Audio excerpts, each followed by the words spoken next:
Derek Brown is a senior fantasy football analyst at FantasyPros and a former FSWA DFS Writer of the Year finalist. He's a Texan, a dad, he's got an epic beard, and he's definitely not afraid to make bold claims based on his research. These are his late round perspectives.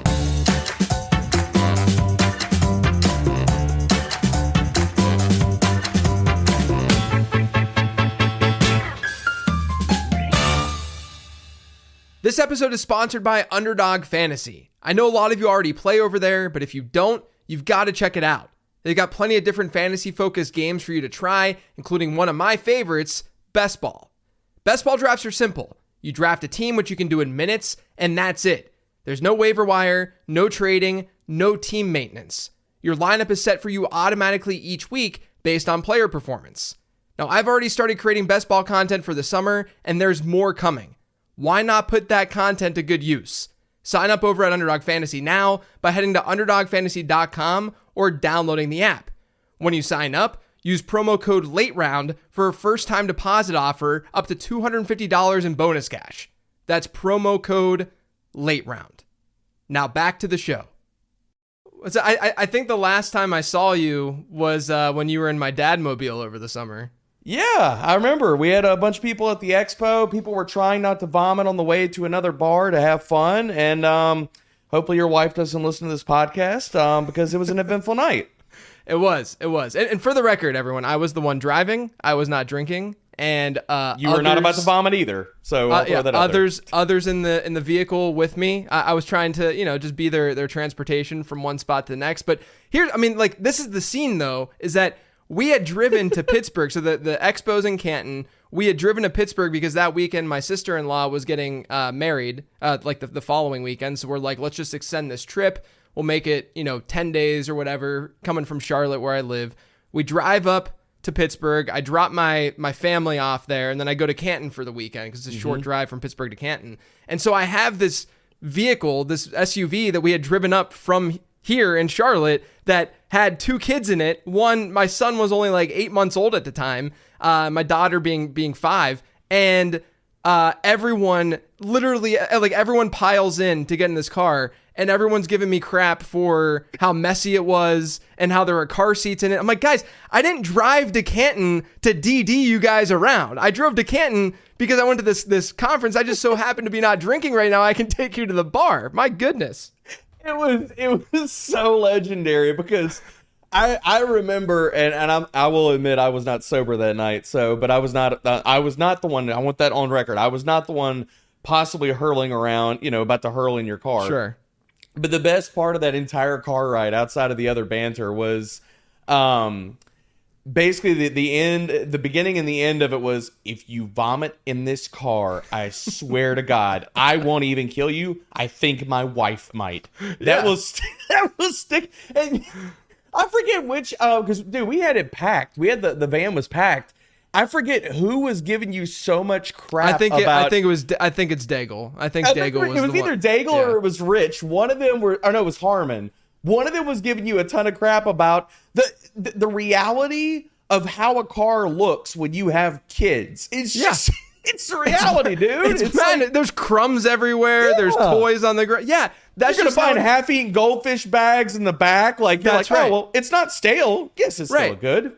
Right. It was a 7-hour drive from Charlotte to Pittsburgh. Give me a break, guys. And then come on, man. And then I had to put in some yacht rock to calm the nerves a little bit and calm people down in the backseat. My goodness. But I do think that was the last time that obviously we've chatted plenty just about the draft class and such. Yep. But I haven't seen you in the flesh since then. So it's good to see you, man.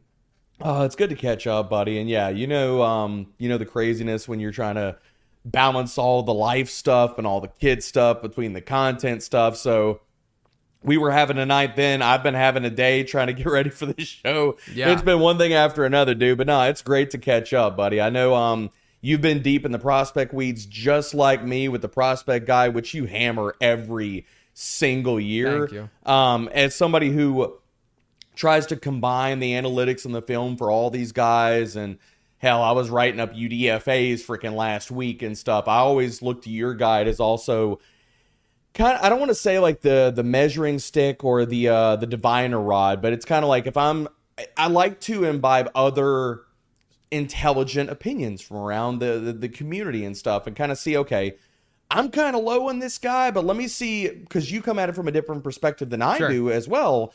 Like, what is your process and your model saying versus how my process stacks up too? So I think when we align or when we differ on guys, like we talked running backs last year, it always creates good conversation, and I always walk away from it with being like, all right, let me go back to the film or this on this with this guy.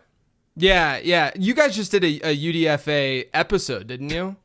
Yeah, Thor and I, we actually, we went so in depth on the UDFA classes, and we went through every single team that they had to cut the episode into 2 episodes. So it is legit 2.5 hours of podcast on all 32 UDFA teams, and we are going down some very deep dynasty rabbit holes, like Tanner Mordecai and some other guys in this class, where I'm like, well, I'm not drafting them, but you sure as hell believe I'm going to stash them on a taxi squad or 2.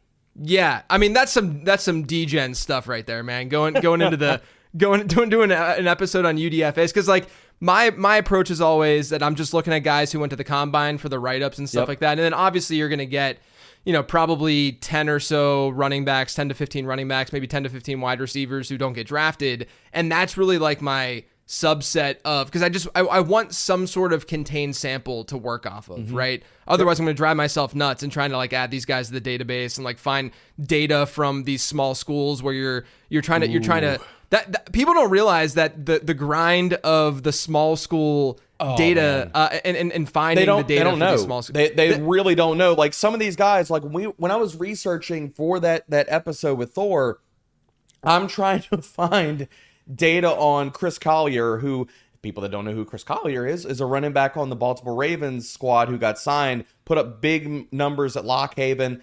And it's like, when you go to even that small of schools, like even places like PFF and places where we get college data from, they don't even have film for it. So you're like, okay, well, let me see what I can find. Yeah, so much of the stuff that I have in there for some of these like small school guys is literal data entry on my end. Like that, like in February, I'm putting in, I'm looking at that stupid format. Someone could make millions of dollars by just normalizing the format of these smaller schools. Please. I know that I'm speaking to like 100 people here that are listening that can actually like commiserate, but the way that these smaller schools have it listed, it's just like it's like a PDF essentially that just has like pass attempts and pass completions and touchdowns and interceptions all in one line. And it just is not formatted or it's not clean at all. So a lot of it really is data entry at the end of the day. And that's honestly the most obnoxious and worst part of doing all this stuff by data. And obviously the UDFAs, like you said, you're talking about someone who went to Lock Haven and these schools that no one's ever heard of. Those are players that I would have to then do more data entry for. And I'm just not going to be doing that, aside from the guys that went to the combine. The combine guys are enough. You get 80 profiles in there in the prospect guide.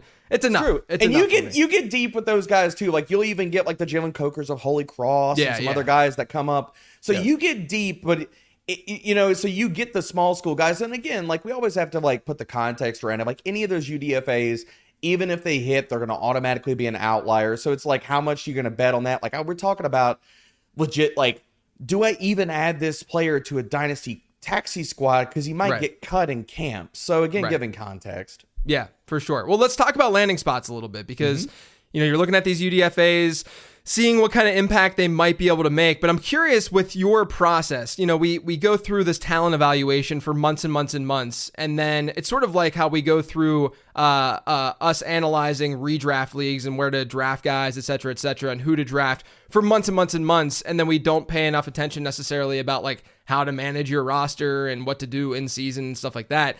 Kind of feel this a similar way with talent evaluation. We're going through this process of saying, this guy's good, this is what he can do well, this is the kind of role he can play in the NFL, and then they find their teams, and then we kind of have our rookie drafts and we move on. How important is the landing spot element to your post-draft evaluation of these players? How much does it change the way that you view these guys?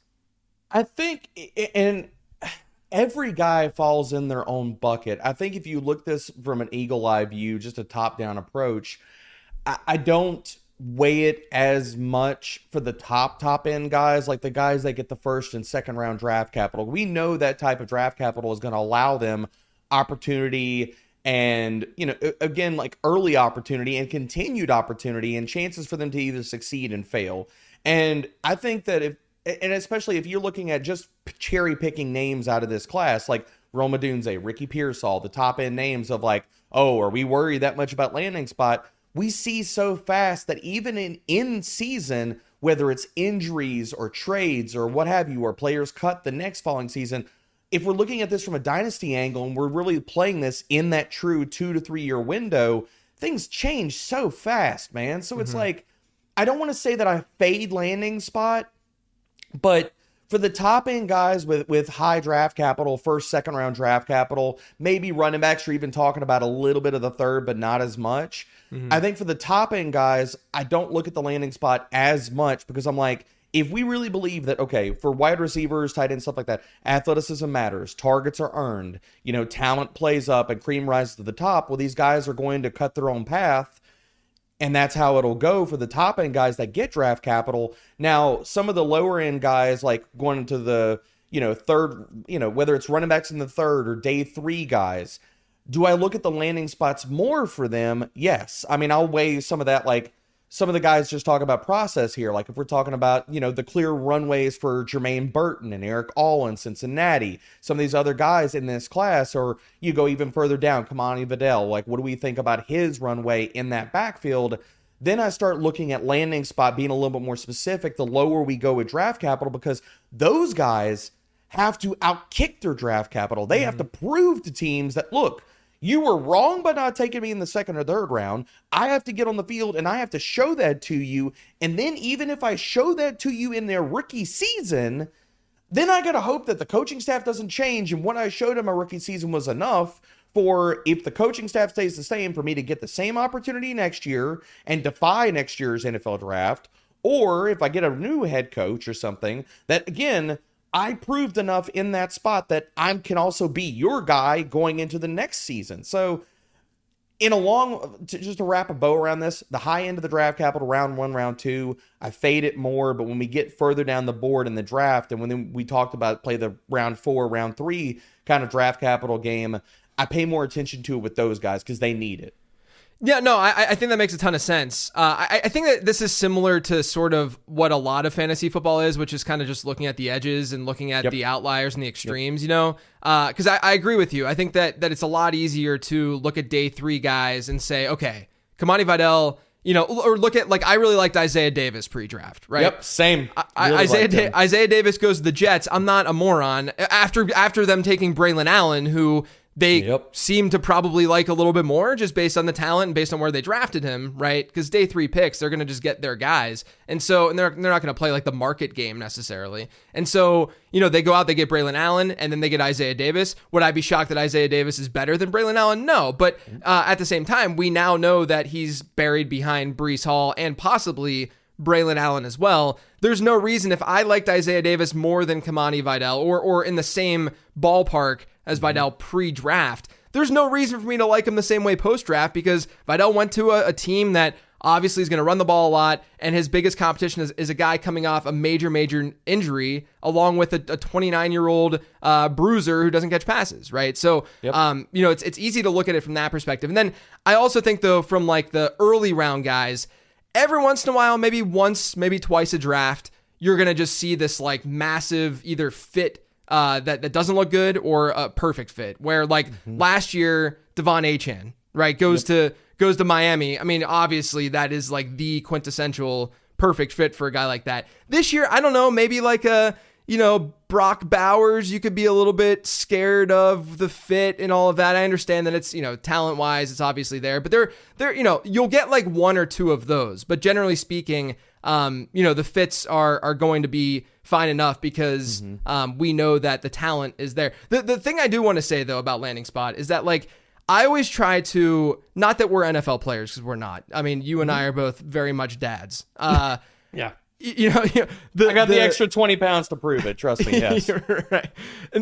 But I do try to put myself in the shoes of just a player and what an environment might be like. And I think, anyone listening to this, you and I, we've all had multiple jobs in our lives, right? We've gone to different workplaces and we've thrived and done better or worse in different workplaces based on what that environment was like, right? And so a player going to a team might find a team environment that they really can thrive in, and they can hit that flow state more often, and they can find that fit. I don't think Puka Nacua is Puka Nacua without falling to the Rams. Do I think that he's very, very good? And I'm speaking to one of the original, the OG truthers of Puka Nacua here. Do I think that he's good? Yeah. I mean, he had a lot of good markings last year from a analytical standpoint to be a great prospect, but I do think that it was a lot easier for someone like me who was like into Nacua, but not to this degree of like, he's going to be really, really good. It's a lot easier for me to be like, I mean, Nacua and a Sean McVay offense, when there's literally no one else in that offense, you could see that working out. And then all of a sudden you can sort of snowball that into, positive reports. Late round dart throw. He's basically free in all these formats. Why not go for him? Yep. And so I do think environment from that perspective, it has to matter to some degree. Like it has to. Yeah. No, agreed. Like if you would have taken Nacua and say he gets the same capital, but he goes to the 49ers, okay, there's no chance he's seeing the field and playing over a lot of those guys. Like, not only like if you want to talk about 12, 21 personnel, they don't even run a ton of 11 personnel. So it's like they're not going 3 wide. He's not even sniffing snaps. So it's like he wouldn't even have the opportunity, even though if we could have like rewinded and put him in a bunch of different landing spots, if he doesn't see the field with 5th round capital, he never even has the chance to prove whether he is good or he's not. And then we're just like, well, okay, well, never mind. We burnt the round 3 draft pick that we paid, for him in Dynasty rookie drafts last year. I absolutely agree. Yeah.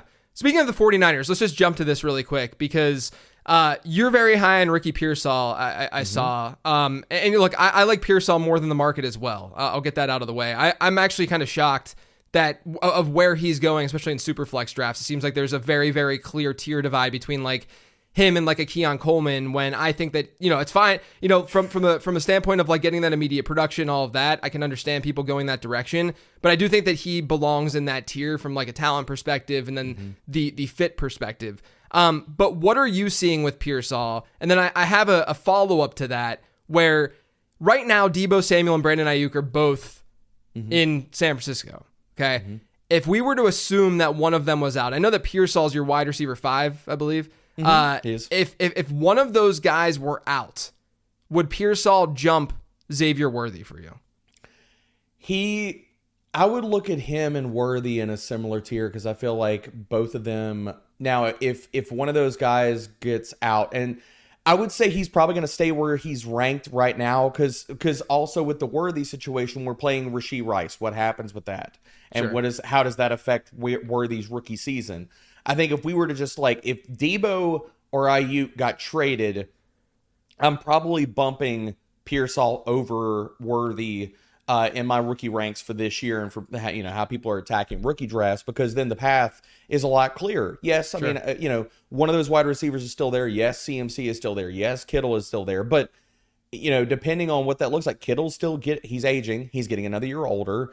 And I love how you set this up, JJ, because I've been smashing Ricky Pearsall in every rookie draft. Like, I feel like he's consistently falling because after those top, 8-9 picks in Superflex rookie drafts, then you kind of get into that tier of this long tier of wide receivers that were either drafted at the back end of round 1 or round 2. And it's like, you kind of picking your favorite flavor out of that. And I feel like Pearsall goes after all those guys. And I feel like we're baking in, or at least the drafts I've been, it's baking in too much the fact that Deebo and Ayuk are still there. Yeah. And I'm like, why are we doing that? Because we just saw a team, one of the best offensive minds in the NFL, one of the best offenses in the NFL, just invest first-round capital into a player. And this also speaks to another point of just this class, too. I feel like this class in itself is going to test a lot of processes, a lot of people's models, a lot of people's just approach to prospects, because you have a big divide. And I don't feel like it's been discussed some, and you can correct me if I'm wrong with this, JJ, because again, I'm not a model guy. I know you are, and how we approach the rookies, but I don't feel like the divide in how both of those things are matching up for how this class is viewed. I feel like the blanket statement has been thrown out there the entirety of this class of, oh, it's so awesome. The wide receivers are so good, blah, blah, blah, blah, blah, blah. And it's like, depends on where you're coming from, because I think a lot of these guys, like, there are deeper metrics, and Pearsall is a great example of this. If you look at his yards per route run, if you look at a lot of his volume metrics and how people's models are built, he might not look great in your model. But then if you look at deeper metrics like per PFF, 89th percentile in receiving grade, 91st percentile in receiving grade versus single coverage. You look at his film, he's fantastic. He tested really well. He gets open for days. He offers you some yak ability. He's a really damn good route runner. And so it's like, if you marry the analytics versus the film and versus even deeper metrics, it's like, however your process stacks up, there are a lot of guys in this class that could go up your ranks or down your ranks depending on what that looks like. So I think this is going to be a really, really awesome class to test our processes about how we look at certain players, how we look at prospects, and how we come to those conclusions. And when we look back on this class after a year of NFL data and seeing how guys performed, it's going to really, I'm not going to say shake up some people's processes, but I think it's going to lead a lot of us, maybe all of us, to go back to the drawing board and saying, okay, how do I account for this? What does this look like? And how do I make whatever my process is even better going into the next class? So I think Pearsall should be talked about at the top end of that long tier of wide receivers. I've got him as my wide receiver 5 in my Superflex rankings overall. He is my 11th overall player. So I think anywhere in that late first round conversation, like at the 110 all the way to the early second, is where he should be, and he should be at the top end of that conversation. Let me, before I get into what you were just talking about, because I do want to talk about that topic, because it's one that I very, very much agree with you about. You do more film analysis than I do, than others do, even in the space, because a lot of people are obviously analytics heavy.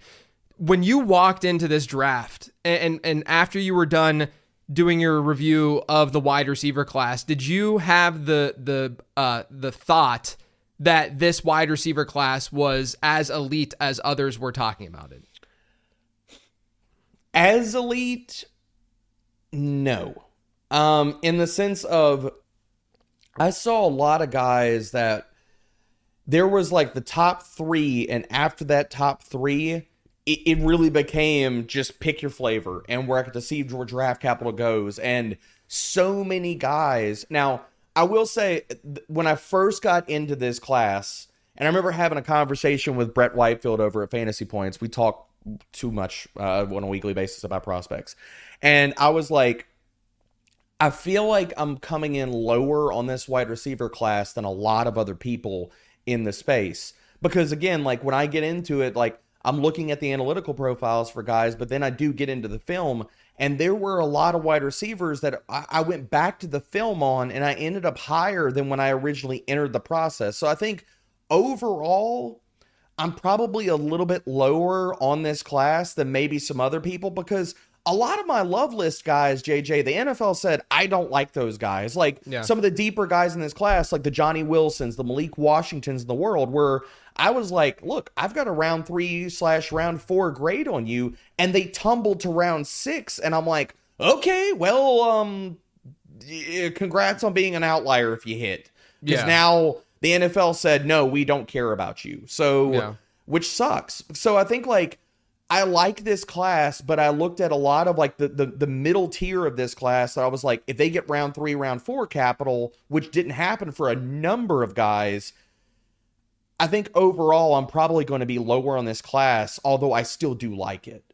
Yeah. The reason I ask is because, you mentioned that we could see a lot of processes sort of flipped on their heads, after this season, which I agree with, because if you look at this class analytically, and I've written newsletters about it, and I've talked about it on the show, especially when it comes to breakout score. So breakout score looks at yards per team pass attempt, and it looks at it's age adjusted, looks at when these guys hit certain thresholds within that metric.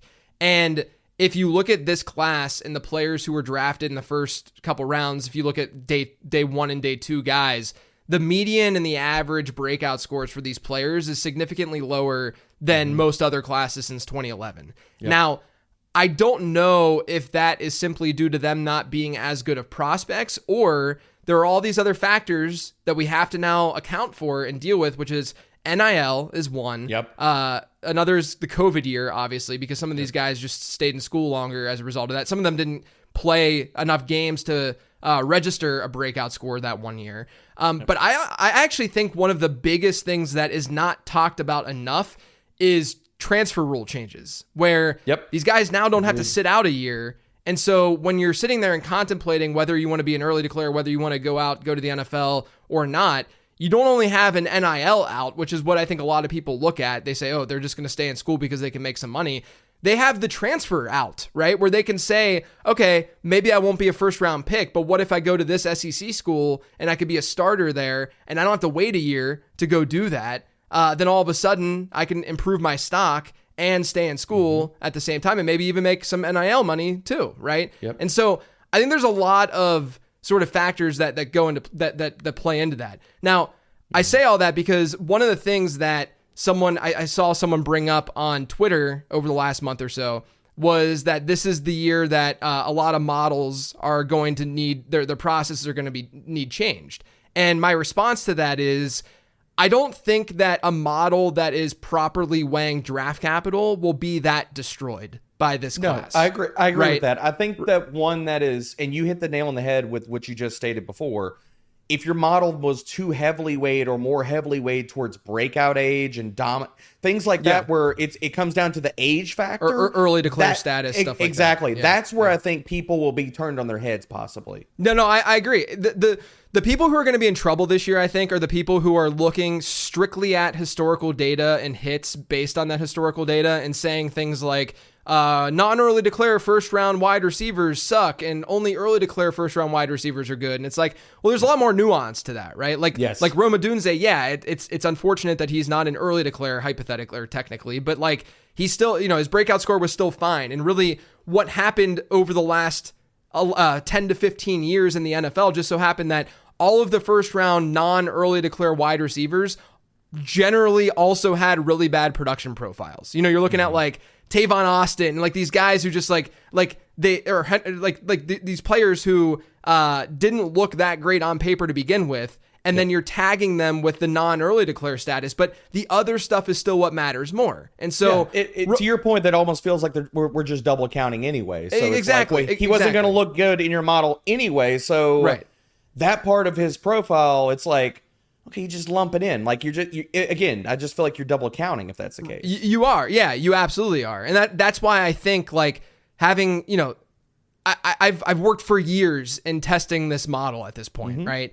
And it's very, very important to make sure that you're not double counting things and that you're not weighing things a particular way, or, too heavily one way or not the other. And you're looking at a large enough sample size to really understand what the data is saying.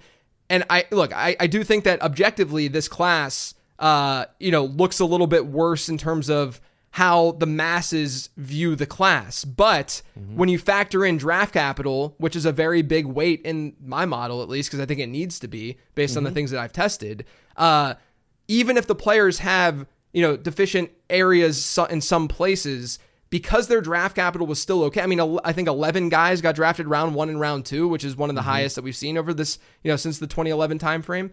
Because we have that draft capital, their scores are still fine. At the end of the day, the prospect score is all that. It doesn't matter.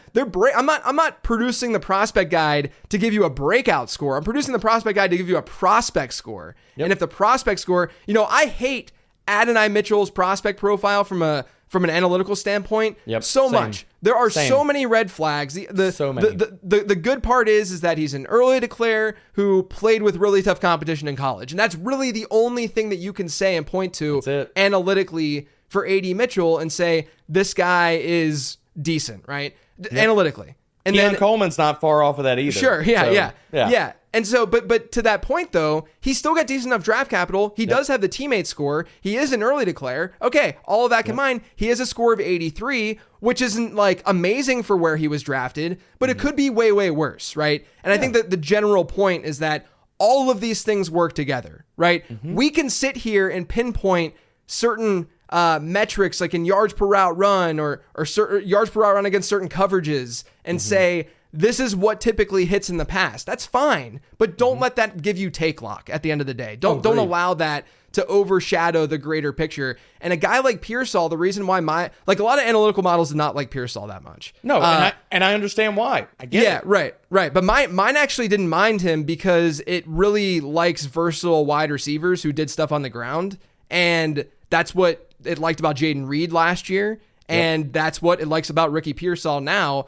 Now he goes to San Francisco, a team that, I mean, who do we trust more than Kyle Shanahan to be able to deploy these wide receivers in unique and in ways that will, let their ability show? Kyle Shanahan's the guy for that. And to me, I think Pearsall would work great with Ayuk if they're able to maintain Ayuk, and then he can kind of, honestly, I mean, he's not Debo by any means in terms of like what he'd be able to do out of the backfield. There's a lot of jet sweeps and stuff that he could take, though. A lot of interesting ground game work that he could steal in a Debo-esque type role, all while being just an incredible route runner. So overall, I know we started with Pearsall and we went on a little tangent here, but okay. Pearsall, I'm with you. I think that he's an undervalued player because things can change very quickly, and he has more than one out, which I like, where Debo has the out next year with his contract. Ayuk, obviously a free agent. Maybe something happens this summer. Maybe it doesn't. But what are the odds? Like, do you really think that if one of those guys, because I would imagine one of those guys is going to leave at the end of 2024. They're not going to re-sign or keep both of them, right? Agreed. And 95% chance that's the case, right? Obviously, anything's possible. But no, I absolutely agree. And the one thing I wanted to add on the end of this, JJ, was that if you look at even Debo's contract, I think the other thing that San Francisco is playing here, and I could be wrong with this, I have no source or whatever kind of spots to, but if you look at just his contract, and we know that Brandon Ayuk wants to get paid, which deservedly so, he's freaking awesome, is that if you look at Debo's contract, if they trade him pre-June 1st, they would only save 6.9 mil against the cap. You look after June 1st, they trade Debo after June 1st, they would save 22 million against the cap. So basically you're saying if we trade Debo after June 1st, here you go, Ayuk. Here's your contract. Yeah. So, that could be the only thing that we're waiting for. And so while I'm in rookie drafts and you're trying to take your mind's eye and say, how does this play out? And I don't feel like the market is fully accounting for one of these players will be gone. Then, okay, well then fine. I'm just going to either trade into the draft right now because he's fallen too far, or I'm going to take him. Yeah, and if you assume a 95% chance that one of those guys is going to be gone in 2025... I don't think that Pearsall from a market value standpoint, even if he does, let's say Debo and Ayuk are both there in 2024, Pearsall doesn't get a lot of run. Maybe he has average route run efficiency, nothing crazy, right? He's not Cedric Tillman bad, but he's not, just this monster, like Dontavian Wicks per route or something like that. Even he's like Jordan Addison per route. Sure. Which honestly was, if you take the receiving touchdowns out of the equation, his rookie season was really overrated as far as I agree. Basis. Yeah, totally. So let's just assume he has kind of an average peripheral type season.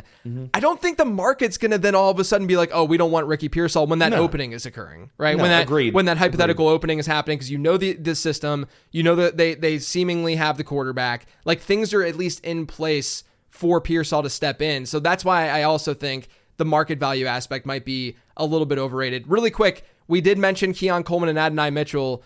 You are very low on both of them. Yep. So talk to me about those guys. I mean, I'm very low on them because whether you want to look at this from an analytical standpoint or a film standpoint, I wasn't enamored with either side of the aisle.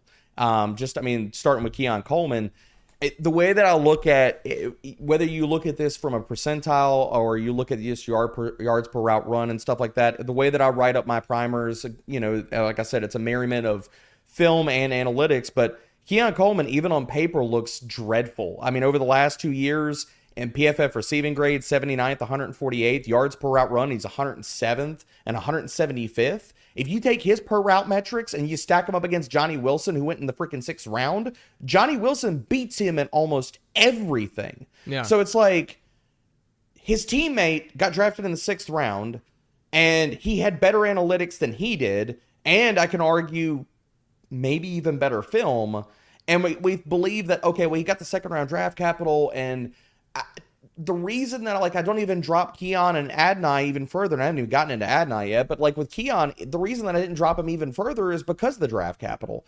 Like, maybe I should come up a little bit on him. But again, we're all taking stances in rookie drafts. And if people are following my ranks, the way that I view Keon Coleman and Adonai Mitchell, I'm taking the hard stance of, if we're cherry picking guys out of this second and third tier of wide receivers and players in this draft class that I want to target, Keon Coleman's not at the top of the list. He's at the very bottom of the list. And, you know, so it's like, whether you look at this from an analytics standpoint, you look at it from a film standpoint, I don't think he's a great route runner. He was asked to run to space a lot versus zone.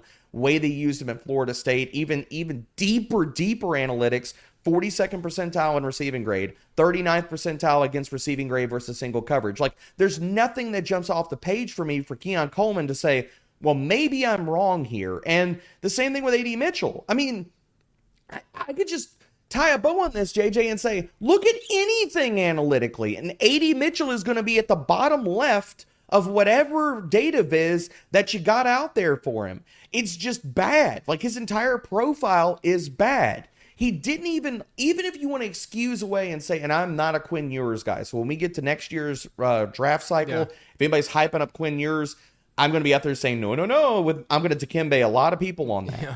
But with Adonai Mitchell, it's like, even if you want to excuse away some of the quarterback play, the analytics are dreadful. The deeper metrics on him are okay, but they're not amazing.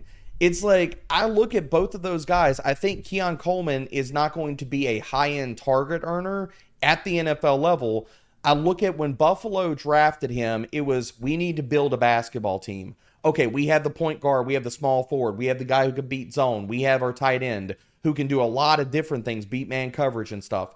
We need an X guy that we can use in the red zone, somebody with size that we can use as a chess piece to fill that type of role. And with Adonai Mitchell, I look at it the same way. Shane Steichen said, okay, we need explosives in this offense. Alec Pierce couldn't do that for us last year. As athletic as he was, he's not a good route runner. It doesn't translate to the field.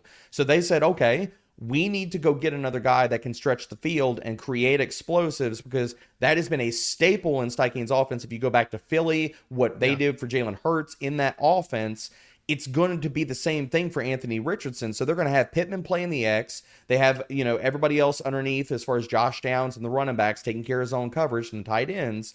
Adonai Mitchell's going to be asked to stretch the field. And both of these guys, I don't look at them as having high-end target earning potential or profiles. Like, I think both of them are going to live in that 17 to 20, maybe 21% range.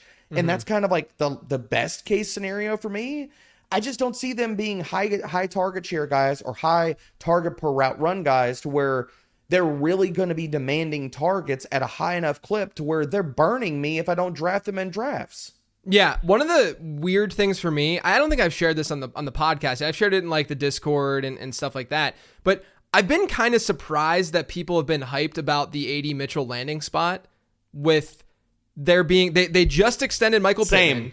Same. So they just extend Michael Pittman. Same. Josh Downs, I think, is one of the better young slot players in the league. Yep. And then you have obviously a mobile quarterback who we don't even really know exactly what. I mean, I love Anthony Richardson and I'm excited to draft him in fantasy and all that. But like we don't know exactly what we're getting yet. To me, the A.D. Mitchell move, and by the way, it's very funny that the after night one of the draft, I tweeted out all these comps because like Xavier Worthy's top comp in my model was Marquise Brown, and there were a lot of comp, like teams just doing the same thing over and over again. Like Xavier Legette, one of his comps was Jonathan Mingo, and and so there were these comps from these players that they had just drafted or just traded for whatever or signed. And I said on Twitter that the Colts were about to take A.D. Mitchell because Alec Pierce was his top comp and analytical comp in the model. And so, and then they did, because it's the most Indianapolis Colts pick of all time. That Chris Ballard, that he loves athletic wide receivers. He of course they were going to get A.D. Mitchell. And so that I thought maybe there was a chance they were going to go the Brian Thomas route, but they go get A.D. Mitchell.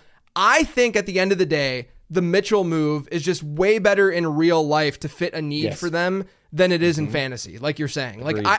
I too agree that he's probably going to max out or like be in that like 18% target share range. Of course, anything's possible. I understand that. But I think from a reasonable projection standpoint, like he'll get to that like 18% target share range, especially with Michael Pittman there, who we know can gobble up a lot of targets and will gobble up a lot of targets. And it's not a pass heavy offense because of Anthony Richardson. It's not going to be this massively pass heavy offense. They do run at a good pace, which is going to help volume, but that's my fear with Mitchell, is that it's a better real life thing. And then with Keon Coleman, I think Coleman's a better prospect than Mitchell. But I do think that there is a lot of uncertainty with how they're going to deploy him, because they want to deploy him as the X. I talked a lot with Matt Harmon about him seeing Coleman more as like a big slot, maybe play more of like that Michael Thomas role. And maybe he evolves in that way. Cause I personally think that like a Curtis Samuel, Khalil Shakir can play inside out. Like I think both of them are that's true. capable enough to not be locked into the slot. And so maybe as the season goes on and it evolves, they don't just have Keon Coleman locked in to that X role. But I do think there's a lot of volatility to both of those players. And to me, like Coleman, I am higher on partially because of the landing spot, partially because I just think he was a better prospect. Mitchell, I mean, look, I might regret this in a year, who knows? But I have not drafted Mitchell yet in a rookie draft. Same. So far. I've not drafted AD Mitchell once, and we're in lockstep as far as the comps. My comp and my wide receiver primer was DJ Chark, and I think that he could have a very similar career arc. Yeah. Not to get too gal-brained here, but this is something I brought up on a show last night, and I think it's very interesting when we look at how these teams are even viewing the players that they've selected, okay? And correct me if I'm wrong here, JJ. You remember last year how effusive Bean was, and how all of the buzz that was coming out from the moment they selected him to the moment we got into training camp about Dalton Kincaid. I don't know how many of the pressers and stuff for the Bills or the quotes and stuff you've heard them talk about, like Keon Coleman, what his rookie season could look like. They're probably going to play him at the X and ease him in as he learns the playbook. Like for me, if you stack up this team talking about skill players and not very differing draft capital and their outlook for what they could see of both of these players as rookies, it is a much more tepid approach and conversation from Bean and the other coaches and stuff out of Buffalo right now for Keon Coleman than anything I heard last year coming out of the same camp about Dalton Kincaid. Yeah, I think that's an interesting point to bring up. I also think that some might say, well, who else are they going to play? Which I can understand, but they can run a lot of 12, and they could do that. They could do that with Curtis Samuel and Khalil Shakir and still not necessarily have Keon Coleman on the field. So there is that at play too. I think that's an interesting thing to add for sure. Another thing we got to talk about with your rookie rankings, man. This is going to ruffle some feathers, I feel like. I'm sure feathers have been ruffled throughout your mentions for the last 2 weeks since you've published these. But your 101 in Superflex right now is Jaden Daniels, which I want to add before I go. Like, I talked to Jim Sonis before the draft, who does great work with quarterbacks, and his model loved Jaden Daniels. And I asked him straight up, if Jaden Daniels goes to Washington number 2 overall, would you be okay with drafting him over Caleb Williams? And he at the time said that it might have changed. I probably should have asked him before I started talking about him on this episode, but like he was okay with doing that. I think at the very least, he'd probably have them in the same tier. I have a separate tier between Caleb Williams and Jaden Daniels, but I get it. Like I understand where your head is at with this, but talk to me a little bit more, because it seems like you're also lower on Caleb Williams and maybe it's just that you like, because I'll just go to this next question. You have JJ McCarthy ahead of Caleb Williams right now. I don't know if you still, okay. I do. So you have JJ McCarthy over Caleb Williams. Is this a situation where you're low on Williams, or are you just high on Daniels and McCarthy? So it's funny because before we recorded the first episode of the Fantasy Pros NFL Draft Show, I called Thor the night before it, and I was like, I don't know where you sit with all these guys, because we were kind of keeping our takes siloed to ourselves so we can give them on the show, And I was like, dude, I think Jaden Daniels is my QB1. JJ is going to be my QB2. I love their games. I love their games, and I love their upsides. And I said, I know when we record this episode, people are going to box it, and I'm going to immediately get all the replies, and everything's going to come at me about, oh, you're a clown. Oh, you're doing this for clicks. You're blah, blah, blah. You hate Caleb. I don't hate Caleb, just for the record. And for me with all of this is, yes, like for me, I think we were in a really, really interesting spot, JJ, with this year's top end of Superflex drafts. It's like, and a lot of this is team context specific to your roster. It's like you can make the case for Marvin Harrison at 101 if you are freaking stocked at quarterback. I think you can make the case for Jaden Daniels at 101 in the same breath of Caleb Williams. And a lot of people don't look at it that way. But if we just look at Jaden Daniels, the prospect, and people have lumped him in with a lot of like the pressure to sack rate stuff and things like that as being in the same conversation or using him in the same breath as Justin Fields. If you look at Justin Fields and say, okay, well, Justin Fields, we knew we got the rushing utility, and people can say whatever they want to about the pass game stuff, him being a terrible passer and what have you. We still got a quarterback over the last 2 seasons that produced QB5 and QB9 fantasy points per game numbers, regardless of whatever we want to talk about him as a freaking passer. And this is a quarterback. Justin Fields, when he came into the NFL as a prospect, wasn't even a rushing quarterback in college. We have a large, or at least a sample of Jaden Daniels being a good rushing quarterback in college. Now we talk about what can he do from the pocket, and he lit it up last year as far as a passer. Regardless of whatever metric I pull up, when I talk about his deep ball pass, when I talk about versus pressure, when I talk about his overall numbers, whether it's adjusted completion rate, yards per attempt, big time throw rate, even if you want to go into deeper stuff of first or next read percentage, and we're talking about how does he get through progressions. Out of the top 4 quarterbacks in this class, JJ, Jaden Daniels has the highest percentage of getting to his next read, higher than Caleb Williams, higher than Drake May, and higher than JJ McCarthy. So the way that I look at Jaden Daniels is we are getting Justin Fields, but he is a better passer, like hand and step, like easily a better passer. Like anybody that still believes or ever believed in Justin Fields, the way that I'll look at Jaden Daniels is you hope he becomes Jaden Daniels eventually in his career. So now we're going to say he goes to Washington. He gets married with an offensive coordinator in a situation where they're going to ask him to do 2 things religiously, and he's really freaking good at them, and that's throw deep and the utilization of play action. Cliff Kingsbury at the height of his powers with Kyler Murray. Again, we're talking about, go back to Kyler Murray and what the numbers he produced as a rookie on a per play basis or a per game basis in fantasy, and he was fantastic. And I think Jaden Daniels is an even better prospect than Kyler Murray was coming out.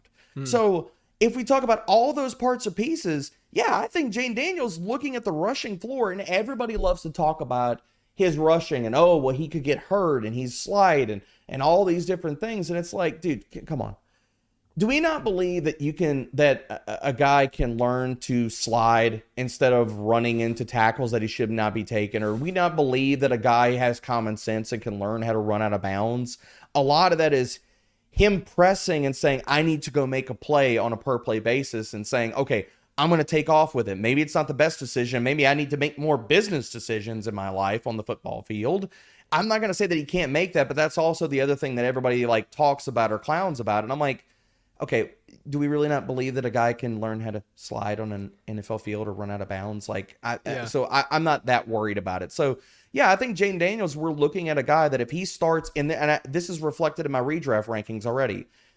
If he starts every single game this year, lock it in. He's a top 12 quarterback. His rushing and the passing upside, he will be a top 12 quarterback. I said the same thing about Anthony Richardson last year. He was on his way to doing that before he got hurt.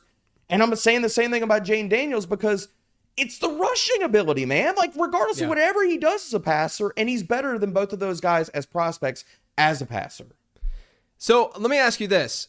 If you have Daniels, I think McCarthy versus Caleb is the interesting thing when it comes to market value, right? So I did a study this offseason, talked about how quarterback value from year 1 to year 2 in Superflex leagues, the guy has to really, really suck for him to lose significant value. Like Bryce Young, bad, right? Like even Justin Fields, Zach Wilson, Kenny Pickett, they all like maintained value for the most part from year 1 to year 2, which is why I think going with Daniels is pretty intriguing, because you get a look. Like if you think he's a more volatile passer, let's say, or what have, like if someone believes that with Daniels versus Caleb, at least with Daniels, you know you're getting that rushing upside. You know that the ceiling is probably a little bit more intriguing from a fantasy perspective, not necessarily a real football perspective. So you could get like a free look year 1, because if he does not, like you have an out after the first year is over, after his rookie season's over. With McCarthy versus Williams, my question to you would be, what are you doing with the market? Because the market clearly likes Caleb Williams more, and that's obviously a piece to dynasty building and roster construction, is you want to accumulate value on your team. So how would you parse that out? How would you sort of argue the McCarthy over Williams thing based on what the market's saying? Because it seems like, you know, there's obviously less room for error with McCarthy year 1 than there would be for Caleb Williams. Yeah, there is less room. And I think in a lot of instances, the way that I've approached that in rookie drafts, where I've been up high enough at the 101 or the 102, and I've been in this situation, a lot of spots I've either said, okay, and I have drafted Caleb Williams at the 102 in a different spots, because you know as well as I do, we're playing portfolios, you're playing in 10, 15 leagues, you want exposure to a lot of different guys, and you don't have the 101s, and you know, you might play 15 leagues and you don't have the 101 only in one of those leagues. So it's like, I want to draft him in one of these, you know, like we're having fun. But I think in a lot of other spots where I've had the 102, and I have seen Marvin Harrison Jr. go at the 101, and so Caleb's just staring at me. In a lot of instances, I've just tried to trade back, because if I'm like, okay, I like JJ a ton, and with that ranking, because I want to give context with that ranking. The ranking that I have of Caleb Williams is, I am acknowledging the range of outcomes for him as a player that I feel like a lot of other people are not acknowledging. Like, he was amazing, Superman in freaking 2022. Yeah. But we cannot explain away some of the bad habits and some of the things on his tape and in his analytics in 2023. 2023 happened. I get it. I get the surrounding cast stunk. I understand that. But then also, we talk about, just from a play perspective, these bad habits that he's accrued and stuff over the last year. It's like, some of that stuff, when the game gets more complicated and the game speeds up and he goes to the NFL, do those things still continue to rear their ugly head? Does it not? Is he play better within structure? Do these things kind of like fall back to the wayside and we see nothing but 2022 Caleb Williams? So for me, I think the range of outcomes for Caleb Williams is a lot wider than a player like JJ McCarthy, who I think he's the easiest projection out of any quarterback in this class. The easiest pro-ready projection. And the other side of his game, and the reason why I like him as much as Caleb Williams in this class, and I have him ranked actually over, is I think the projection is easier, and I think he offers just as much, and I know that people are going to hate this, but he offers the same type of off-script ability. He offers the same ability when the play breaks down, and I would charge anybody, go watch, and the box score numbers are not there, definitively. I'm going to say that to begin with this. The box score numbers are not there for JJ, in terms of seeing that a ton as much as you saw it with Caleb Williams in the entirety of college. But if you go watch them versus Nebraska in 2023, same type of stuff. You'll see off script. You'll see him making plays outside the pocket. You'll see, and there's few clips out on social where people like Dan Orlovsky and other quarterback evaluators and stuff have shown clips of JJ making these awesome off script ability plays. And it's like, oh, well, they don't get the hype. If Caleb would have done the same thing, people would be tripping over themselves to tweet. But because J.J. McCarthy did it, and oh, we're supposed to hate J.J. McCarthy, we are not going to tweet that or give him his flowers when he does some of the same stuff. Did he do it to the regularity that Caleb Williams did? No. Can he still do it? I firmly believe that. And the other thing that gets undersold about J.J. is he's athletic as all get out, J.J. Like, okay, so there were rumors of him running 4.4s and 4.5s in practice. So that is not confirmed, but you want to know what has been confirmed. He ran the 6th fastest freaking 3-cone at the combine amongst all the skill players. So that athleticism is there, and just because he wasn't asked to do this at Michigan as much as Caleb was asked to play superhero and put the cape on, I think that JJ can put the cape on just as much as is needed, and we're going to see a better NFL player because the per play metrics for him, if I were to just tell you, with taking the name of it out of it, that JJ McCarthy, that we had a quarterback that people did not want to like in this process, that if you even look at his per play numbers, he was 10th in PFF passing grade. He was 4th in adjusted completion rate. He was 11th in yards per attempt. He was 4th in adjusted completion rate versus pressure. His third down numbers were amazing, and he was 3rd in deep ball completion rate. If I took the name JJ McCarthy out of it, people would say, oh, those must be Caleb Williams numbers. Right. They're not. They're JJ McCarthy numbers. Sounds like you just think that McCarthy is a great value. Do you think he's like the best value in Superflex right now? Because yes. he goes, yes. Okay. Because he will go sometimes. I mean, I've seen him fall all the way to the 110, the 111 in some Superflex, and these are not like just schmo leagues. These are industry leagues. Like he's falling to the 110, and I'm like, that should not happen in Superflex. Like that just shouldn't happen. He should be going at the 105, the 106. Right now, my Superflex ranks, like I've got him at the 104, but he's in that conversation where he should not get past the 106.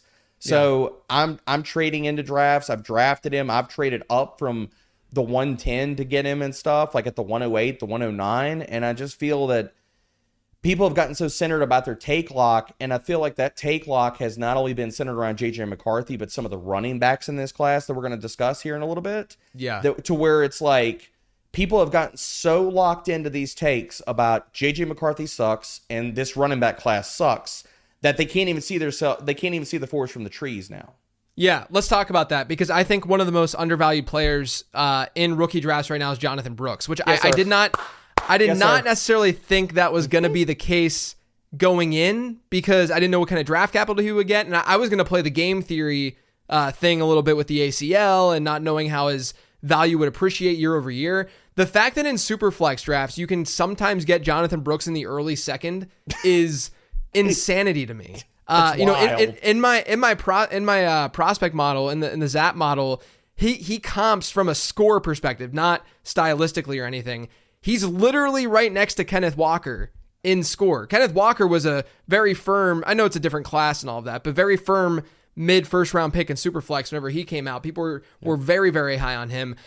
I don't know what it is. I think that you're right. I think that the sentiment around the running back class is part of the reason why people are not bullish enough on Brooks. But to me, landing spot, great, right? Like you get an environment where Chuba is going to be gone next year. Not only are, I don't mind Chuba. I think Chuba, there's a little bit of an anchoring bias with him based on what he did because he was bad year one, like legit bad. And then he's gotten better. Like he's not... Mm-hmm. He's not as bad and replaceable as I think some people believe. With that being said, Jonathan Brooks is a far superior player than Chuba Hubbard. And then Miles Sanders is Miles Sanders. So Brooks immediately can and should see work once he's healthy. But then you get Dave Canales in the way that he used Rashad White, right, last year. You get an environment that should only get better, hypothetically.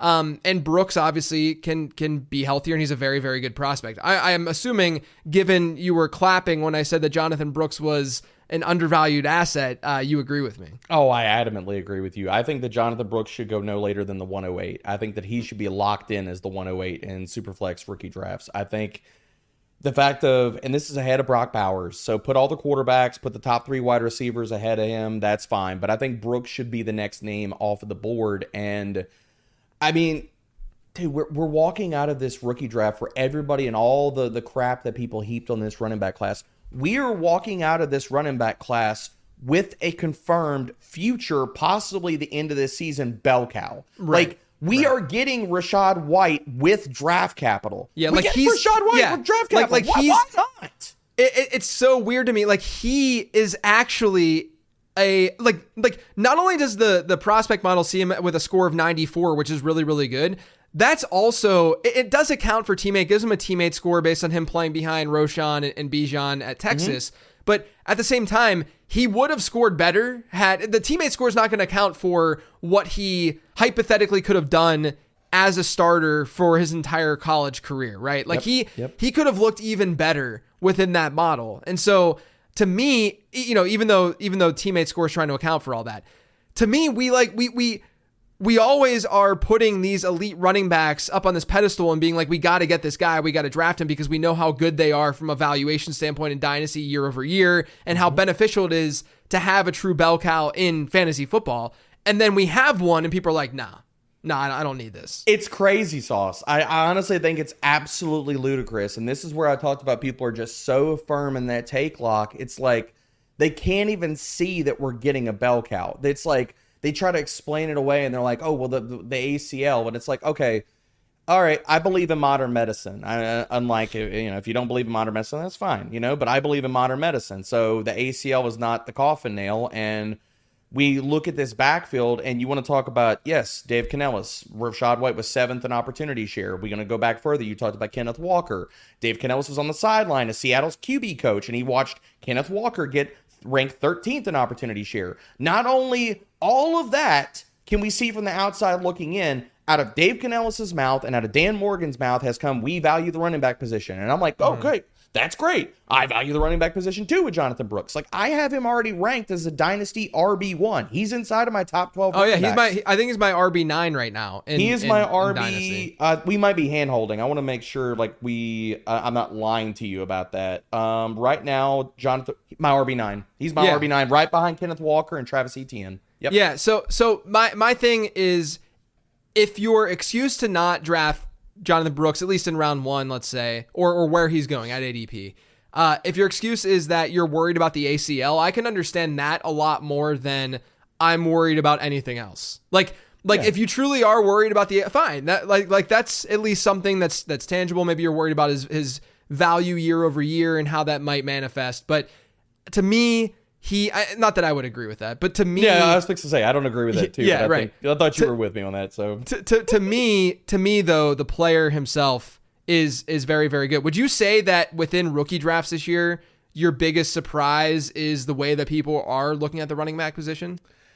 I think it's twofold. I think the biggest surprise comes to how people are evaluating the running back position, and I think how people are evaluating the tight end position in rookie drafts. And it's specific around 2 different players. And I want to bring them up here because people are not high on this tight end class. And I'm not telling anybody that I'm high on this tight end class as a whole.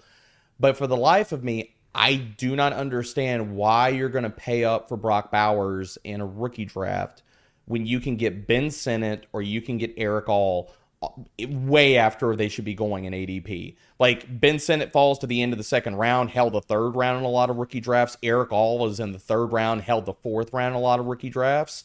And to me, I look at those are absolutely wrong for a number of reasons. Like with Ben Sinnott, it's just crazy. Like, he gets 2nd round capital. You look at all the parts or pieces from an analytics point that we love, JJ, and it's like, okay, he was top 10 in yards per route run and receiving grade last year. He was 4th in missed tackles forced.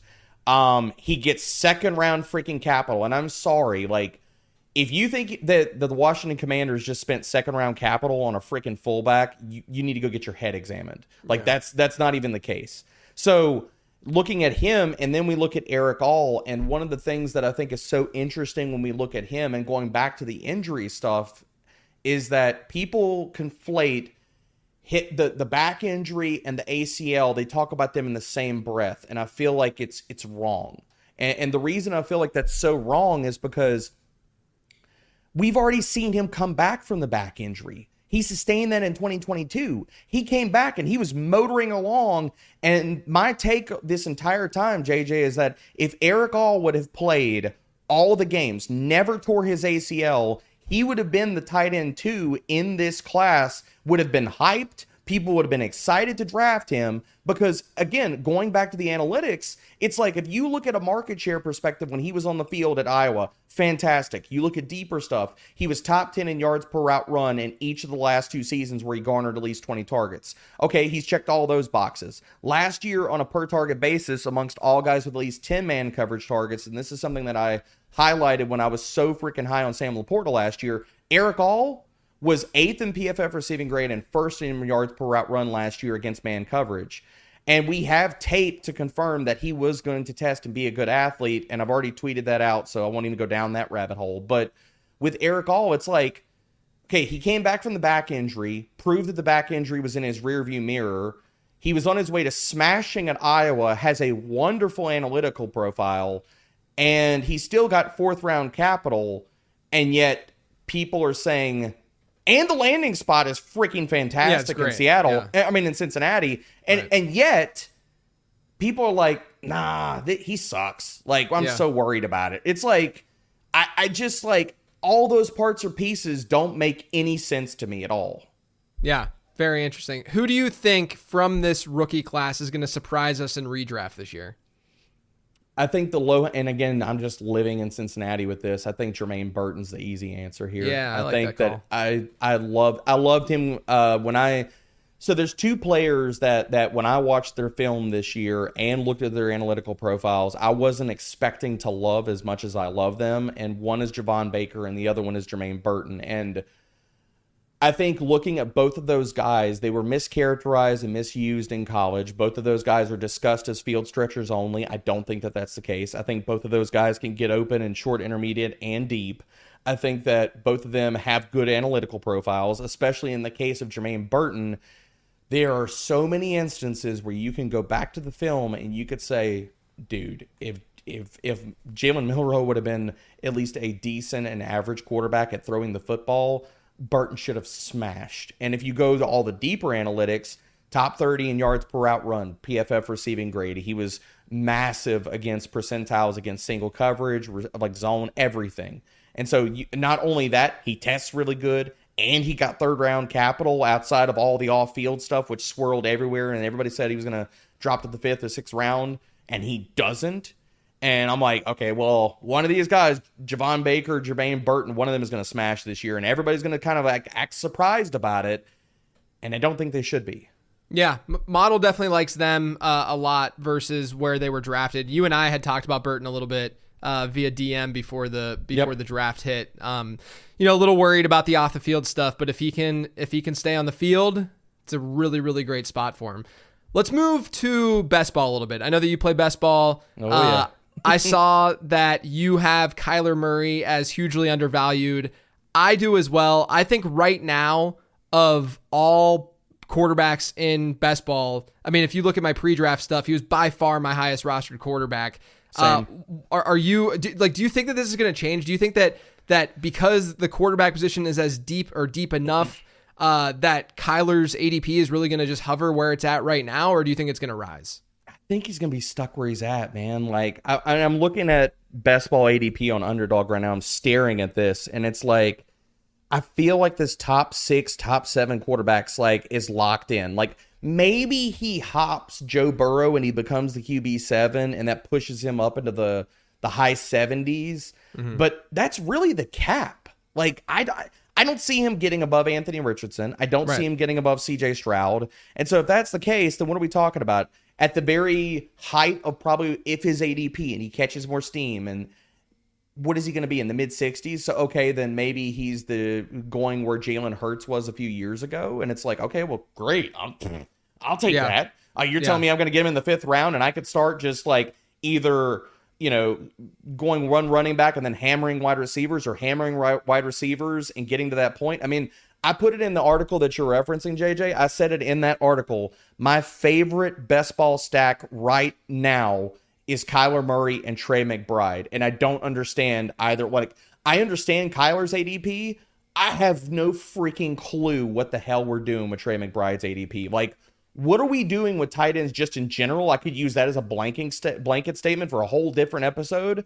But Trey McBride going in the 40s whenever he like legit was top 3 in everything for tight ends after week 8 last year makes absolutely zero freaking sense. And it's like, it's too cheap if you think that he could be a top 2 tight end or finish as tight end 1 overall, and you're getting the discount on Kyler Murray. It's like, I'm just going to hammer this. Like, I'm going to have so much Kyler Murray and Trey McBride, it's going to be nauseating because I can pair them together, and you're not paying the iron price that right now Marvin Harrison Jr. is subtracting from you. Like, he's a top 15 player. You don't have to pay that for Trey McBride, and Trey McBride could honestly out-target him this year.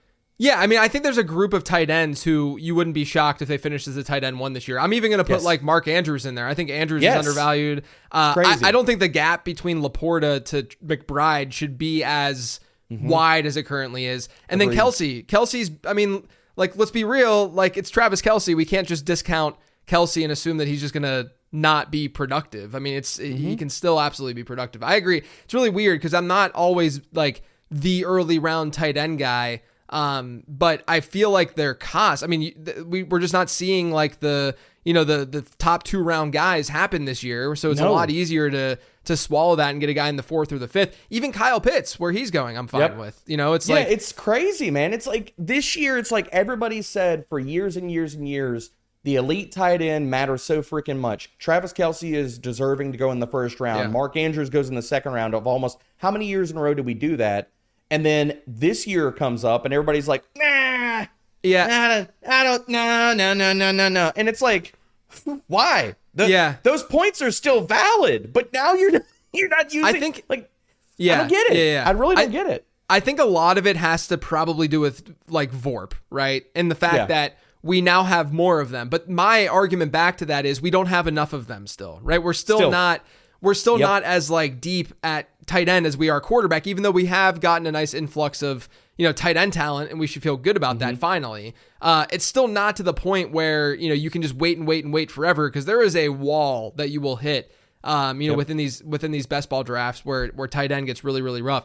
Regarding Kyler, something that I have that's going out in a newsletter, by the time that this episode's out, maybe the newsletter will be out, I don't know. But Kyler has seen 4.9 rushing points per game in every season of his career. He's been over 5 in 4 of his 5 seasons. Okay, that's just points with his legs, right? Oof. There's been 35 quarterback seasons since 2011 where the quarterback hit 5 or more rushing points per game, hit that average, while also having 300 pass attempts. So they were the starter for their team, and they were hitting this 5 rushing points per game mark.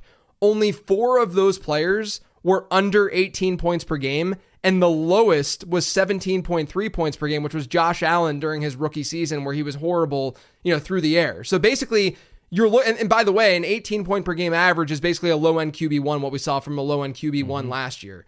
So you're basically drafting Kyler Murray close to his floor, and then obviously the ceiling is there if things really hit and mesh with Marvin Harrison, which I think we all kind of expect that to occur. Another thing I want to ask you about,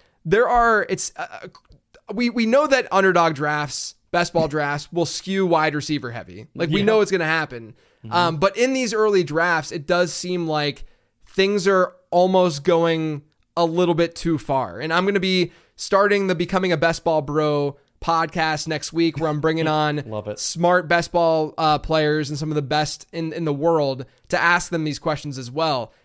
Do you think that people are going a little bit too far with zero RB right now?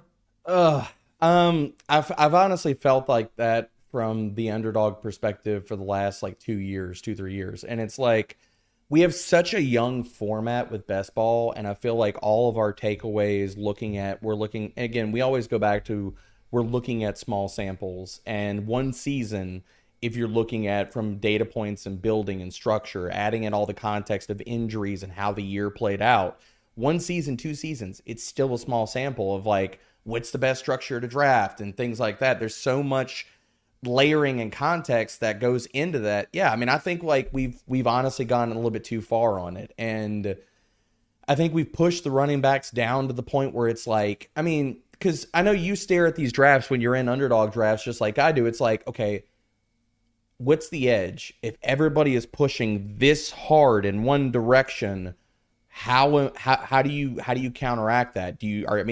In some ways it's like, well, you can't counteract it too much, or you get lost in the tidal wave of wide receivers, and you look up and you emerge and you're saying, okay, well, now it's round 5 and receivers are just woof, so I think it's twofold. I think we have gone a little bit too far with the running backs, in the sense that the divide is too large from that RB2, RB3 range, and guys getting pushed that far down. We can talk a number of guys on here, JJ, where it's crazy good volume projections, and you're getting running backs in the 70s, the 80s, the 100s that can outpace that if we're building best ball rosters, it's they're really good, but are we going to get the difference maker guys at the top, like the CMCs, and looking at advance rates and what it can be, the true bell cows of Brees and stuff like that? So I do think we've gotten a little bit out over our skis about all of the running back hate. Yeah, it's kind of interesting because you have to play the game, right? Yeah. On underdog. Like you can't just be like, oh yeah, these running back values are so great, so I'm just going to keep gobbling up running. Well, then you're going to look pretty rough at wide receiver because people aren't stopping at wide receiver. You know, in like in your managed leagues and stuff, you're drafting and you can kind of do that where you're doing the opposite, if you will. Shout out Paul Charchin who did that years and years ago and created that, and I think it was Charch who did that. But yeah, like the idea that you could just gobble up a bunch of wide receivers instead of running backs while everyone's gobbling up running backs, that's fine because eventually in your home leagues and in managed leagues, teams will start to take the other position more because you have limited bench spots and you need to fill that. In best ball, you can go with a ton of wide receivers and get away with it and be okay with it and have a pretty fragile lineup and have 4 or 5 running backs and get away with that if things sort of break your way and you're going with like a higher variance look. The thing that I see though is that there's 2 guys in particular who I think are not being looked at as bell cows at all when I think they kind of are. And that one of them is Rachaad White, who is currently going in like the early 5th round in a lot of these drafts where like I don't really see a big difference at all between like a Rachaad White and a Josh Jacobs. If anything, you could argue that Marshawn Lloyd is a much, much bigger threat to Jacobs than Bucky Irving is to Rachaad White. I know situation's a little bit different and all that, but to me, I just don't see why. I don't understand why there's a gap between that. And then Isaiah Pacheco's interesting to me too, because we saw him get more receiving work last year. They didn't really do much either at the running back position. And so where's that competition going to, like, what's changing for Pacheco? To me, those guys should be, like, those 2 guys in particular should be like 3-4 turn players versus the 4 or 5 turn guys that they are. And that is one of the more glaring, like, that's where the market probably has this a little bit wrong. But then you get into the ambiguous backfields and such, and that's where there's just a lot of value there, right? And like you don't want to draft them much earlier because you can get this value late and you still need to get your wide receivers. But there's a lot of interesting ambiguous backfields that are out there that you can target right now. Do you have any favorites that, guys that are sort of in that like that teammates together in that like RB20 to RB40 range? I do, and to add on top of your last point too, I adamantly agree with you about Rachaad White. I'll also add Joe Mixon, who is going right next to him, as to say he should be going in the 30s. If both of those guys should be going in the 30s, so I very much agree with that take. But yes, as far as the ambiguous backfields, I mean, looking at where these backfields could sift out, like, I don't understand kind of what we're doing with Zamir White. Like, he's in the 70s, but they didn't add anybody. Like, he legit was averaging over 20 touches per game. He was, and I know it was only a 4-game sample, so again, like, the full season pace stuff, but I have a hard time believing it's like, does he not get 300 touches in this offense, considering what he did last year, and really then nothing changed? Like, Dylan Lobby, we really worried that much about Dylan Lobby, who went in round 6, who probably is not even the preferred passing down back in that depth chart. That's probably Amir Abdullah, who still didn't even get on the field last year when Zamir White was the guy. Right. But targeting, so like looking at, and he's the low-hanging fruit because he's at RB21, but I want to bring him up because I think he's undervalued. But as far as the other ambiguous backfields, like, why are we letting Jalen Wright go all the way to in the 145s? Like, it takes one injury to either, like, his out is just one injury. His out is one injury or things change for Raheem Mostert or Devon Achane. Right. If one thing happens and a domino falls and he's the number 2 back in that backfield, we just saw this play out last year. Mostert and Achane both 8. So why is he slipping to RB44 in the 145s? That makes absolutely zero sense. And I could carve out the same guy that, and I know you've talked about him on Dynasty Pods and stuff, but talk about ambiguous backfields and nobody wants him. Why is Jaleel McLaughlin being left for dead? Denver did nothing to address that backfield outside of grabbing Audric Estime, who profiles on early downs. Right. So really what? He's the direct handcuff to Javonte Williams? And Javonte Williams last year was not the tackle-breaking stud we have come to love in fantasy and just as a prospect over years and years and years. So why do we hate Jaleel McLaughlin? Like, why is he being left in the RB 50s for a player that he is legit? And I said this early in the offseason, JJ, and you tell me, talk me off the ledge, tell me I'm crazy here, but what is the big difference? Like, in Jaleel McLaughlin and Devon Achane. Like, he's, to me, yes, offensive environment, but you're looking at similar archetypes. You're buying into RBBCs, and there's a lot of context around the offense and the scoring potential, but super, super freaking efficient. Like, every metric that you pull up for McLaughlin last year, he was top 15 in everything. He was 5th in missed tackles forced per attempt. He was 4th in yards after contact per attempt and yards per route run. We've seen previous iterations of Sean Payton offenses where he doesn't give a crap about the size of a guy. He's going to use him in the passing game. And now we have a quarterback that's set to start now that is going to pepper the short and intermediate. And yet, Jaleel McLaughlin in this ambiguous backfield is being left in the RB50 range for dead, like he's some low-hanging handcuff that doesn't even matter. And I don't really understand that. So I think there's a lot of different ways to go, as well as I'll bring up one or two other guys here. Devin Singletary at RB35 with his volume expectations. I don't even care if you hate the Giants. That is just crazy sauce to me. Like, he's going to play all the snaps unless he gets hurt. He's going to outpace that. Like, legit, we could be talking about this year's Rashad White in that instance. Yeah. Go ahead, JJ. Well, no, the thing with Singletary that I think is interesting is that you could even, because I think Singletary is great to target and go after as like an RB3 type for sure. Yep. But you could even, not on the same team, but you could go after Tyrone Tracy if you want to too, just to, because it's not, the cost isn't significant at all. Tracy's going way, way late, even still post-draft. And so it's one of those things where, like, you know, don't capture backfields in the same team. But, you know, if you want to, if you're into Singletary, you can easily hedge that. Very easily hedge that if you're doing a whole lot of drafts with going with a guy like Tyrone Tracy. Let me ask you this. The Tennessee backfield. Ooh. Do you have a favorite in the Tennessee backfield? I don't, and I know it's probably wrong. I feel like with so many of these really juicy, ambiguous backfields, I feel like I'm avoiding the Tennessee backfield right now based off of cost and based off of, I don't feel like I have a really good read on that backfield at all, because I feel like if Tony Pollard bounces back from what we saw, or hell, even if he's just the guy we saw down to the back end of last season, he's going to be better than what people think.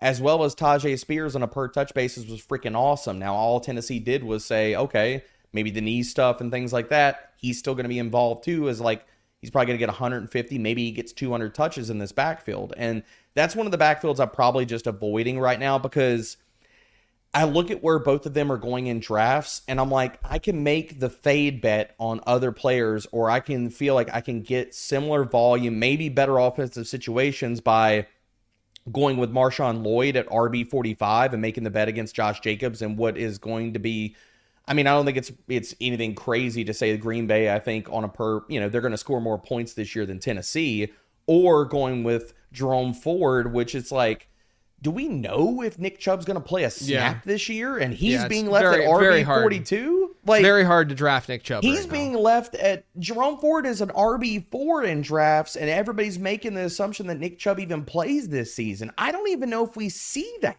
So it's like, when I look at all of those other situations, and then I look at Tennessee, I'm just like, crap, I'll just take the value elsewhere. Yeah. I see almost, I mean, is Cincinnati intriguing to you with Moss and Brown, or is that another one where you're, or is the environment good enough where you're cool with targeting that? I'm good with targeting them. I think that becomes a situation of they have to slip past their ADP. Like if I can get them, 6-7 picks around after maybe where they slip in a draft where, people just aren't looking at it and, Zach Moss falls or Chase Brown goes. That's where I think I'll get exposure to both those guys in a situation where I think if Cincinnati really keeps, if they keep T. Higgins and he's also not a guy that gets traded, we could just see Cincinnati, finally, or continued, however when you want to look at it, continue to lean into the passing game and maybe have even better returns, because Tyler Boyd has been a player who his efficiency has been dipping off and cratering for the last few seasons. So now we get 3 wide receiver sets that are going to feature Jamar Chase, Jermaine Burton, and T. Higgins. And in that kind of ilk, I think we get a lot of Chase in the slot this year. I'm more likely to just invest in the aerial attack in Cincinnati more. Yeah. All right, before I let you go, give me a couple other guys that you're targeting right now in these drafts. Oh, best ball. I mean, I said, look, my favorite stack right now is Kyler Murray and Trey McBride. some other guys that are percolating. I mean, I mentioned Jaden Daniels a few different times.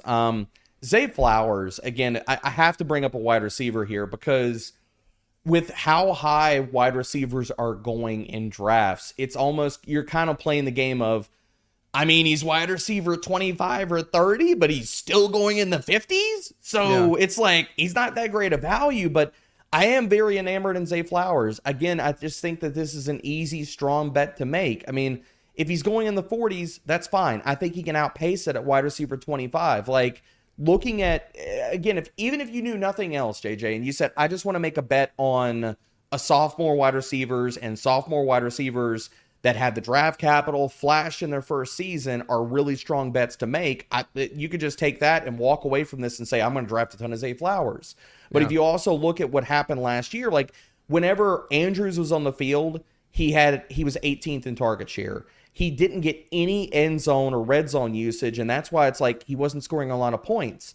But when Andrews was out last season, so weeks 11 through the rest of the season, including the playoffs, we saw Zay Flowers in the first 10 weeks get one freaking end zone target. After Andrews was out after week 11, he got 6.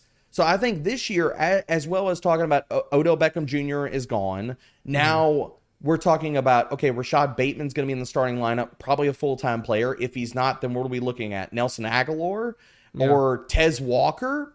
They're not target-demanding guys. Right. So does this passing attack now, with Todd Monken dialing up some more passing volume because the pace has gone up a ton in Baltimore, you're telling me that maybe this passing attack just truly condenses around Mark Andrews and Zay Flowers, and Zay Flowers is just eating a 25-26% target share on a weekly basis?